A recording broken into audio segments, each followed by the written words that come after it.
Harambee! Neno hili si hivyo, mambo ni matatu.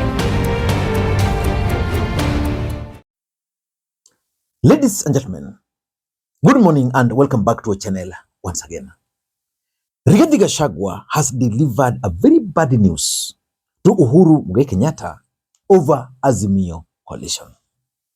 And Rigathi Gachagua delivered that message through one of his closest allies, James Gakuya.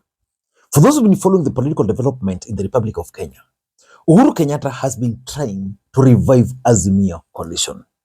We all know that Rigathi Gachagua is not a member of Azimio coalition. Uhuru Kenyatta removed Junet Mohamed and he elevated Kalonzo Musyoka to the position of Azimio leader. Ladies and gentlemen, I want you guys to listen to Rigathi Gachagua delivering that bad news to Uhuru Kenyatta through one of his closest political ally, James Gakuya. Personally, and the whole fraternity of DCP, we have no space in Azimio. And even going forward, we cannot recognize it at all. And if we are going to make any formation forward, it should not be Azimio at all. That one we are going to reject it in totality. And I will tell you, this broad day, we cannot allow to be fixed to that particular cocoon. And there we are not going to, let me tell you, it is upon to Kalonzo Musyoka and whoever else in that particular fraternity of Azimio to decide whether to work outside or inside Azimio. So this is just increasing the problems you already have. I am telling you, this is a total confusion and we cannot buy the idea. Uhuru is taking us back to those old days where we cannot get back to. As a DCP, we cannot even dare to be part of Azimio at any single day. And the other big question is, we have a big battle of ODM. Which ODM are you bringing back to Azimio? The Uhuru ODM faction or the Young Tax faction? And if the idea is to bring this young team to Azimio, why can't this young team look for an entity and they join the other bigger fraternity of United Opposition as an entity? We can't buy that idea of rubbish, and we cannot go that direction. Wow. In this video, I want to reveal to you guys why Rigathi Gachagua is saying no to Azimio coalition. Before we do that, for those who are watching this channel for the first time, please take a second or two. Click that subscribe button so that next time we produce a video like this, YouTube will automatically notify you. And to the subscribers, I want to continue thanking you guys for your continued support. Because without that support, this channel cannot be where it is. Ladies and gentlemen, without any further ado, allow me to dive in. But again, before I dive in, I want to make a request to you guys for this particular video. Press that thumbs up button. And also for those who can, drop your comments. Ladies and gentlemen, the first reason why Rigathi Gachagua is not comfortable with Uhuru Kenyatta's moves in Azimio is because of the fear that Uhuru Kenyatta is trying to use Azimio to isolate him. Let me explain. In 2022, Raila Odinga contested against William Ruto. Rigathi Gachagua was with Ruto, and then Uhuru was with Raila. As fate would have it, William Ruto won.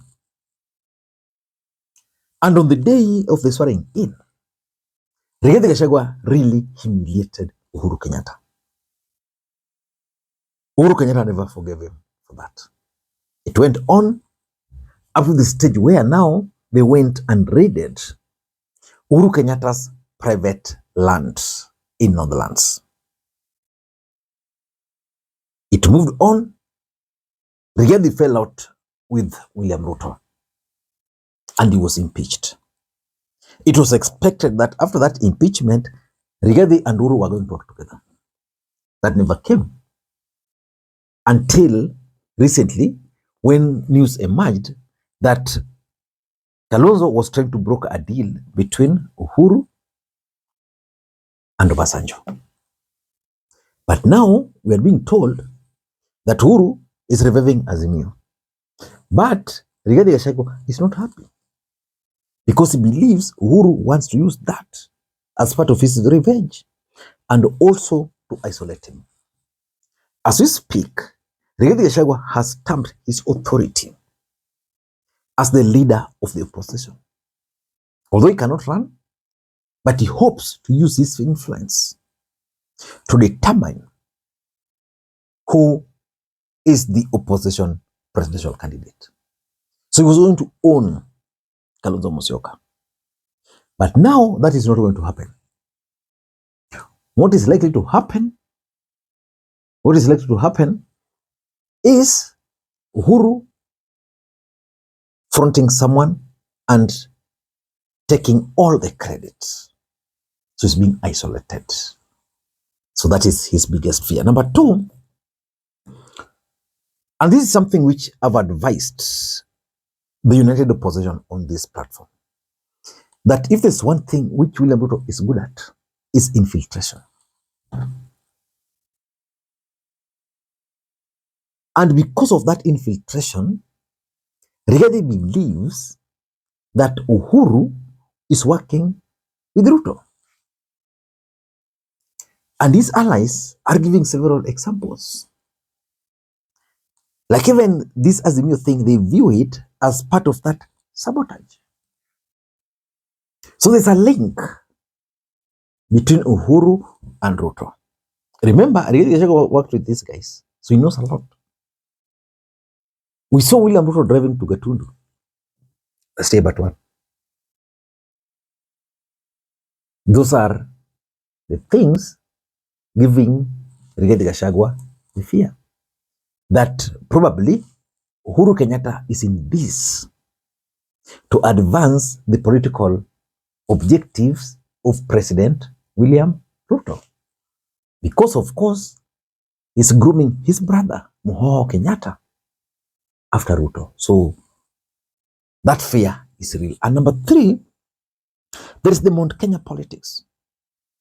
2027 presidential elections will be determined in the mountain. But in the mountain, they might not produce a presidential candidate. So which means the field is going to be leveled, but not necessarily leveled, because already we have two faces, Uhuru and Rigathi. Technically talking, that is Jubilee and UD. Jubilee and DCP. Up to that point, I think we are very clear. Then now, Rigathi has stamped his authority. Then Uhuru is coming strategically from nowhere. He wants to revive Azimio. From nowhere, what is his game plan?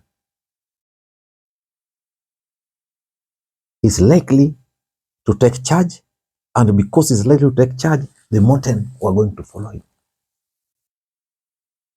That is the biggest problem.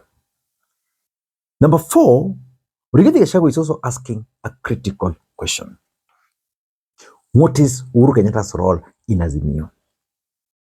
What is left of Azimio? I mean, many parties have already left, this alliance, this cooperation.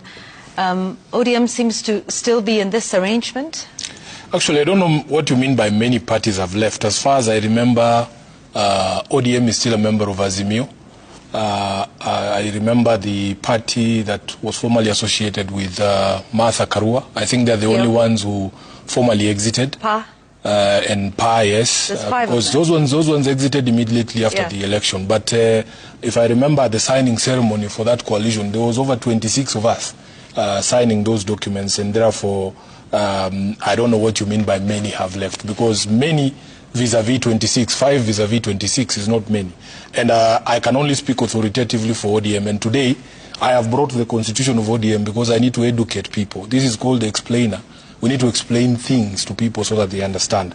The constitution of ODM is here with me, and it says that for ODM to exit a coalition, you require, under Article 85 of the party constitution, a resolution backed by 2/3 of members of the National Executive Committee of the party.